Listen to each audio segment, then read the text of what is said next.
Bonjour et bienvenue à tous sur notre chaîne Astronature 49.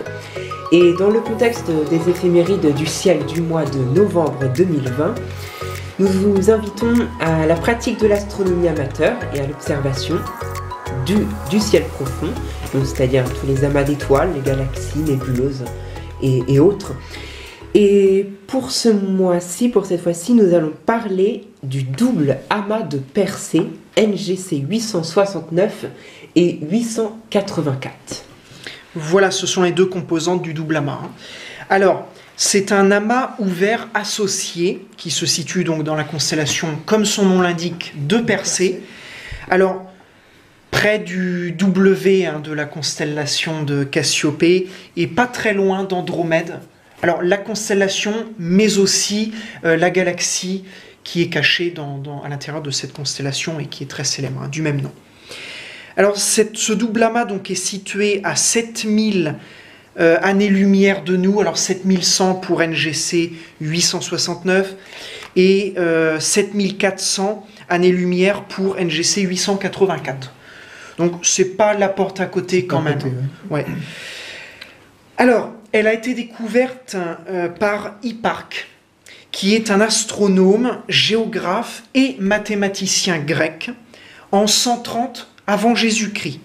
Alors, découverte, pas vraiment, parce que même si Hipparque est le premier à cataloguer l'objet, les Babyloniens puis les Grecs de l'Antiquité l'avaient sans doute déjà repéré avant lui.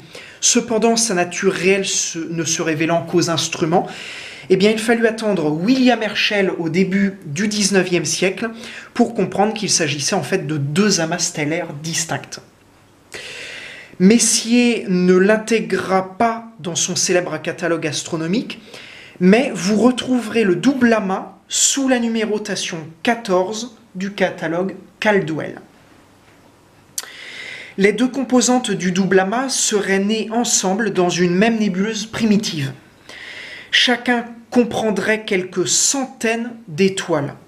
Tous deux seraient distants l'un de l'autre de 2000 années-lumière désormais et posséderaient une taille équivalente d'environ 1000 années-lumière.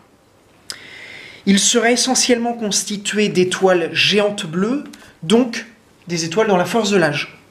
NGC 884 posséderait en plus quelques supergéantes rouges, des étoiles qui, elles, arrivent plutôt en fin de vie. Alors, peut-être un indice que cet amas fut le premier des deux à avoir été créé. Visible à l'œil nu, même avec un ciel légèrement pollué de lumière urbaine, alors évitez la lune toutefois, le double amas se repère entre l'étoile Myrphak, qui est la plus brillante de la constellation de Persée, et l'étoile Gamma de Cassiopée, qui est l'étoile centrale du W de Cassiopée. Alors, à peu près à mi-chemin entre ces deux étoiles-là. Toutefois, comme les Grecs et les Babyloniens en leur temps, eh bien, vous aurez l'impression de ne voir qu'une espèce d'étoile floue. Utilisez une paire de jumelles pour dévoiler la richesse stellaire des deux amas. Pour approfondir votre étude, misez sur un instrument de 100 mm d'ouverture environ et à faible grossissement, 25 fois maximum, de façon à entrer l'amas, enfin le double amas, en entier dans le champ oculaire. Et les étoiles eh bien, s'observent individuellement dans un foisonnement euphorisant. Alors, avec un diamètre de 200 mm, eh bien, vous pourrez tenter de deviner la couleur de chaque étoile. Alors, la plupart sont bleu-blanches, mais quelques-unes sont plutôt rouges ou orangées.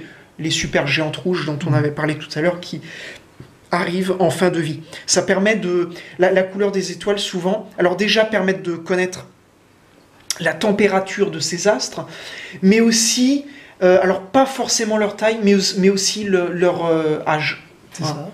Au niveau de la séquence principale, notamment de vie des étoiles. Alors, si vous êtes peu sensible à la couleur, l'astrophoto pourra peut-être vous avantager un peu plus. Dans tous les cas, le double amas est une cible à couper le souffle et fait partie des coups de cœur de beaucoup de passionnés du ciel. Comme on peut le voir d'ailleurs sur les photos. Et oui, voilà. J'ai eu l'occasion de photographier le double amas récemment d'ailleurs. D'accord. Merci Mathieu pour ces informations sur ce bel amas céleste.